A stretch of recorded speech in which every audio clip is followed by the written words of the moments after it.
സ്തോത്രം. ദൈവം നിങ്ങളെല്ലാവരെയും അനുഗ്രഹിക്കട്ടെ.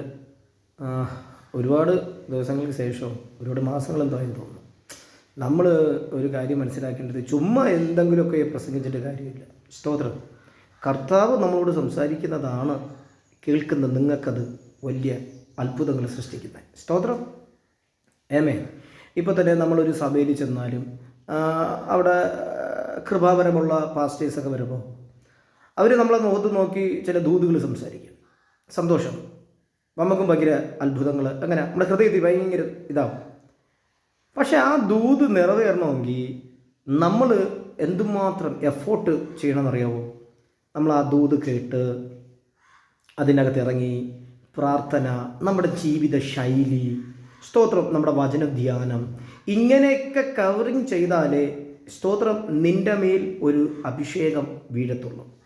ഇത് നമ്മൾ 21 ദിവസത്തെ ഫാസ്റ്റിംഗ് എടുത്തു ചെന്ന് ഒത്തിരി ദൈവദാസന്മാർ നമ്മുടെ തലയ്ക്ക് കൈവച്ചു, നമ്മൾ ചാടി തുള്ളി ഇളകി മറിഞ്ഞ്. പക്ഷേ ഫാസ്റ്റിംഗ് പ്രെയറൊക്കെ കഴിഞ്ഞേച്ചും നമ്മുടെ ജീവിതത്തിൻ്റെ കോപവും നമ്മളുടെ ജീവിതത്തിലിരിക്കുന്ന ആ സംഭാഷണവും ചിന്തയും അങ്ങനെ ഇരിക്കുന്നു. അതിനൊരു മാറ്റം വരുന്നില്ല. ദേഷ്യപ്പെടല്ലേ? സ്തോത്രം. നിങ്ങളൊന്ന് ചിന്തിച്ച് നോക്ക്. പത്രോസ് യേശു കടലിൽ മീതെ നടന്നു വന്നപ്പോൾ, ശ്രദ്ധിച്ച് കേട്ടോണേ, കടലിൽ മീതെ യേശു നടന്നു വരികയാണ്. അപ്പോൾ അക്കരയ്ക്ക് പോകുക എന്ന് പറഞ്ഞ് യേശു ഇവരെ ആക്കുന്ന ആ കടൽ, കാറ്റ്, ഇതിൻ്റെയൊക്കെ ആ പ്രശ്നത്തിനകത്ത് സ്തോത്രം 12 പേരും വല്ലാതെ ഒരു മനസ്സിൽ നിൽപ്പുണ്ട്. ഈ തിരമാലകളെ ചകട്ടി വരുന്ന യേശു ഇവനെ കണ്ടപ്പോൾ തന്നെ അവർ പറഞ്ഞു, അയ്യോ അതൊരു ഭൂതം. യേശു പറഞ്ഞു, ഞാൻ ഭൂതമല്ല, ഞാൻ യേശു ആകുന്നു, നിങ്ങൾ ഭയപ്പെടേണ്ട. പത്രോസ് പറഞ്ഞു, ശരി, നീ ആവുന്നുവെങ്കിൽ, യേശു ആകുന്നെങ്കിൽ എന്നെ ഒന്ന് അങ്ങോട്ട് വരാൻ പറ. നമുക്കിത് അറിയാം, യേശുവിൻ്റെ നാമത്തിൽ നമ്മളിത് വായിച്ചിട്ടുമുണ്ട്. പക്ഷേ ശ്രദ്ധിച്ചു നോക്കിയോ, പത്രോസ് നടന്നു, ആ വെള്ളത്തിൽ കാല് വെച്ചു, 1-2 സ്റ്റെപ്പ്, സ്തോത്രം.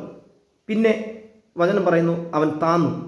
ഞാൻ ചോദിക്കട്ടെ, വെള്ളത്തിലൊരു വ്യക്തി ഇറങ്ങിയാലേ ആ വെള്ളത്തിൽ ഇറങ്ങുന്ന വ്യക്തി പെട്ടെന്ന് താരും. പക്ഷെ ഇവിടെ അങ്ങനെ താരുന്നില്ല. കാല് മുങ്ങി, നമ്മുടെ വയറുഭാഗം മുങ്ങി, നെഞ്ചത്ത് മാത്രം നിൽക്കുന്നു. പക്ഷെ യേശു അവനെ കൈക്ക് പിടിച്ചു.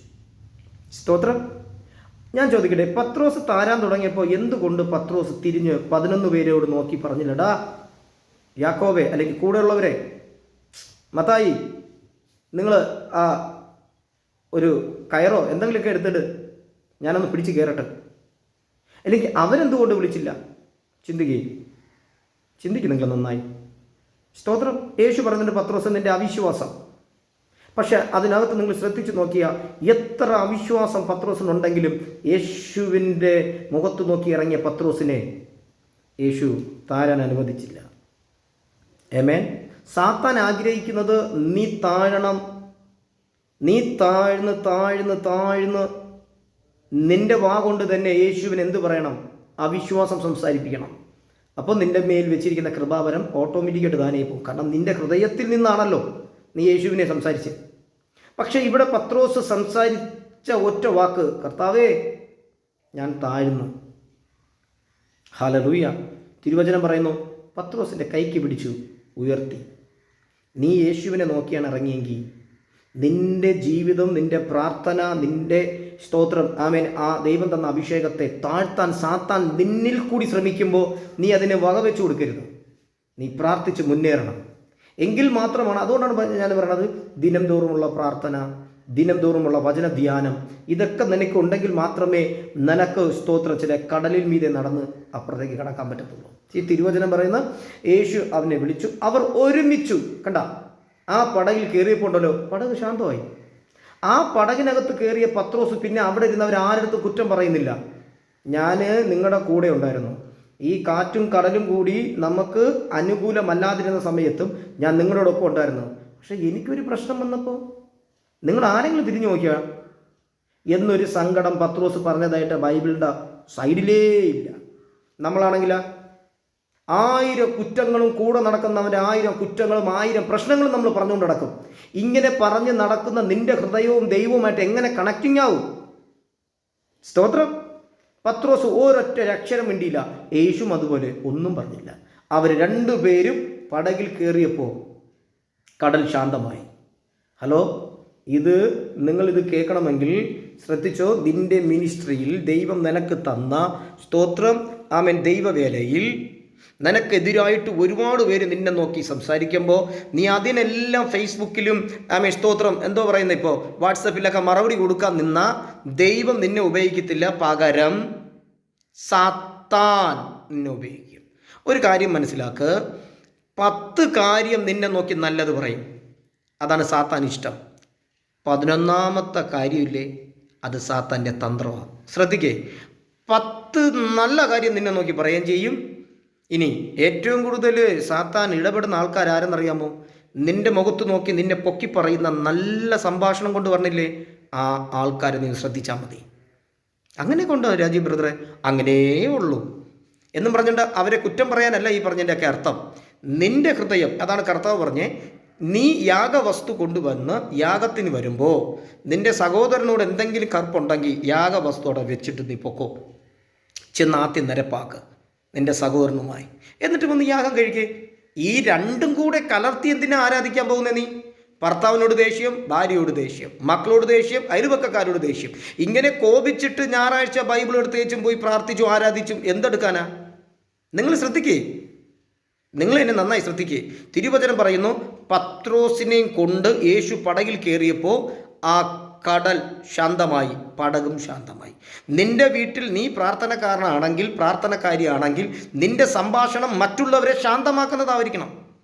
ആരെയും കുറ്റവും കുറവും ഒന്നും പറഞ്ഞുകൊണ്ട് നടക്കാനല്ല ദൈവം എന്നെയും നിന്നെയും വിളിച്ചിരിക്കുന്നേ. അവൻ്റെ ശബ്ദം കേട്ട് അവൻ്റെ നാമം ഉച്ചരിക്കാനാ. അതല്ലേ പറഞ്ഞേ, ഹൃദയം നിറഞ്ഞ് കവിയുന്നത് വാ പ്രസ്താവിക്കും. ഹല്ലേലൂയ, സ്തോത്രം. ഫേസ്ബുക്കിൽ കൂടി എന്നെ അങ്ങനെ പറഞ്ഞു, അല്ലെങ്കിൽ വാട്സാപ്പിൽ കൂടി എന്നെ ഇങ്ങനെ പറഞ്ഞു എന്ന് നീ പറഞ്ഞ് തമ്മി തല്ലല്ലേ? എന്തിനാ? എൻ്റെ ആവശ്യമുണ്ടോ? സ്തോത്രം, ആമേൻ. എത്ര കടൽ നിൻ്റെ നേരെ വന്നാലും, എത്ര പ്രതിസന്ധികൾ നിൻ്റെ നേരെ വന്നാലും, നീ ആ പത്രോസിനെ നോക്ക്. അവൻ യേശുവിനോടാണ് സംസാരിച്ചേ, തിരിഞ്ഞ് 11 ശിഷ്യന്മാരോട് അല്ലെങ്കിൽ 11 കൂട്ടുകാരോടല്ല സംസാരിച്ചേ. അവൻ യേശുവിനോട് സംസാരിച്ചു. നീയും ഈ കേൾക്കുന്ന നിങ്ങളും അങ്ങനെ തന്നെ ചെയ്തു നോക്ക്. സ്തോത്രം. മനുഷ്യൻ കൈവിടും, അവരെല്ലാം ഒരു പരിധി വരെ കാണത്തുള്ളൂ. എന്നാൽ യേശു ഉണ്ടല്ലോ, അന്ത്യം വരെയും നിന്നെ കാത്തു പരിപാലിക്കും. നിങ്ങൾ ചിന്തിക്കുക, ഒരു പാസ്റ്റർ നല്ല പ്രസംഗം പ്രസംഗിച്ച അവനെ കൂറ്റാൻ പറഞ്ഞു കൊല്ലും. എന്നിട്ട് നമ്മൾ ഭയങ്കര എന്താ പറയുന്നത്, അയ്യോ വല്ലാത്ത അഭിഷിക്തൻ, പ്രാർത്ഥന, അത് ഇതെന്നൊക്കെ. ശരിക്കും യഥാർത്ഥത്തിൽ കള്ളൻ നമ്മളാണ്. സ്തോത്രം. അത് മനസ്സിലാക്കുക, ദൈവം നമ്മുടെ ഹൃദയത്തെ അറിയുന്നു. അതുകൊണ്ട് ഇതിൽ കൂടി കേൾക്കുന്ന എനിക്ക് നിങ്ങളത് പറയാനുള്ളത്, യേശുവിന് വേണ്ടി നിൽക്കേ. നിൻ്റെ ഹൃദയത്തെ അറിയുന്നൊരു യേശുവുണ്ട്. ഹല്ലേലൂയ. പത്രോസിനെ നോക്കാം, സ്വർഗത്തിൻ്റെ താക്കോൽ അവൻ്റെ കയ്യിലുണ്ട്. അവൻ ഭൂമിയിൽ കിട്ടുന്നത് സ്വർഗത്തിൽ കെട്ടും, ഭൂമിയിൽ അഴിക്കുന്നത് സ്വർഗത്തിലഴിക്കും. ഈ ഒരു ശുശ്രൂഷയാണ് നിന്നെയും എന്നെയും ദൈവം വിളിച്ചിരിക്കുന്ന വിളി. പത്രോസ് യേശുവിനല്ലേ വിളിച്ചേ? പൗലോസ് യേശുവിനല്ലേ വിളിച്ചേ? അതേ യേശുവിനല്ലേ ഞാനും വിളിക്കുന്നേ. എന്തുകൊണ്ടാണ് ഒരു അത്ഭുതം കാണാൻ പറ്റാത്തേ? എന്തുകൊണ്ട്? നിങ്ങൾ ചിന്തിക്കേ. ഈ കേൾക്കുന്ന പാസ്റ്റേഴ്സ് ആയിരുന്നാലും വിശ്വാസികളായിരുന്നു, നിങ്ങൾ ചിന്തിക്കേ. യേശുവിൻ്റെ നാമം പറയുമ്പോൾ എന്തുകൊണ്ട് ഭൂതങ്ങൾ പുറത്തു പോകുന്നില്ല? എന്തുകൊണ്ട് വലിയ അത്ഭുതങ്ങൾ നടക്കാത്തത്? കാരണം ചേഞ്ച് നമ്മളിൽ ഇല്ല. ഒരു 21 ദിവസത്തെ ഉപവാസം വയ്ക്കുമ്പോൾ ഒരു ചേഞ്ച് ഉണ്ടാവും, 40 ദിവസത്തെ ഫാസ്റ്റിംഗ് പ്രെയർ വയ്ക്കുമ്പോൾ ചേഞ്ച് ഉണ്ടാവും, ഞായറാഴ്ചത്തെ ആരാധന കഴിയുമ്പം സ്തോത്രം ആരാധനയ്ക്ക് വരുമ്പോൾ ചേഞ്ച് ഉണ്ടാവും. അത് കഴിഞ്ഞാൽ ഇത് ഒന്നുകൂടെ കേട്ടോ. മേശപ്പുറത്ത് മോശയുടെ ജീവിതവുമായി ബന്ധപ്പെട്ടാണ് ഈ പറയുന്നത്. ഫറവോൻ അവിടെ ഇരിപ്പുണ്ട്, അവൻ്റെ മുമ്പിൽ മാപ്പുണ്ട്. എവിടുത്തെ? മിസ്രൈമില്ലേ. അങ്ങനെ അവിടെ ഒന്നും ഓടില്ല, അങ്ങനെ ആ മാപ്പിൽ നോക്കിയിട്ട് ഇങ്ങനെ ചിരിച്ചുകൊണ്ടിരിക്കും. പക്ഷേ കർത്താവ് പറഞ്ഞ, നീ കാണാത്ത നിൻ്റെ മാപ്പിൽ ആ സംഭവം ഉണ്ട്, ചെങ്കടലും കാര്യങ്ങളൊക്കെ. പക്ഷെ നീ പറയുന്ന വഴിയില്ലെന്ന്. വഴിയുണ്ട്. ഹലോ, ആ മാപ്പിൽ നോക്കി നിൽക്കവെ തന്നെ മോശെ ചെങ്കടലിൽ നോക്കി കൈ നീട്ട്. കണ്ട, നീ ദൈവസന്നിധിയിൽ നിന്നാൽ മാത്രമേ, നന്നായുള്ള ഹൃദയം കൊണ്ട് ദൈവസന്നിധിയിൽ നിന്നാൽ മാത്രമേ നിൻ്റെ മുമ്പിൽ എൻ്റെ ദൈവം വാതിൽ തുറക്കത്തുള്ളൂ. നിനക്കെതിരായിട്ട് സ്തോത്രം, നിനക്കെതിരായിട്ട് നിൽക്കുന്ന മുഴുവൻ വിഷയത്തിലും നിൻ്റെ തല കൊണ്ട് നോക്കിയാൽ ഒരു വഴി തുറന്നു കിട്ടത്തില്ല. മോശ ഇങ്ങനെ നിൽക്കുക, ചെങ്കടലിൻ്റെ മുമ്പിൽ നിൽക്കുക, അങ്ങനെ കരയുക. തമ്പുരാൻ പറഞ്ഞു, നീ വടി നീട്ട്. ഫറവോനും അവിടെ ശ്രദ്ധിച്ചുകൊണ്ടിരിക്കുക. ഇവിടെ നമുക്കറിയാമെന്നുള്ളത്, നമ്മുടെ മേപ്പിലുണ്ടല്ലോ സംഭവം. സ്തോത്രം. എന്നാ നീ ഇത് കേട്ടോ, ഫറവോനെ, നിനക്ക് അറിഞ്ഞൂടാത്തൊരു വഴി എൻ്റെ ദൈവത്തിനറിയാം. ഇതിൽ കേൾക്കുന്ന നിന്നോട് പറയുന്ന, നീ മടങ്ങി വന്നാൽ, നിൻ്റെ ജീവിതം ദൈവത്തിന് കൊടുത്താൽ, നീ പ്രതീക്ഷിക്കാത്ത, നീ ചിന്തിക്കാത്ത വഴികളിൽ എൻ്റെ ദൈവം നടത്തും. ഈ വചനങ്ങളാൽ ദൈവം നിങ്ങൾ ധാരാളം പെട്ട് അനുഗ്രഹിക്കട്ടെ. സ്തോത്രം. ആമേൻ. ഹല്ലേലൂയ.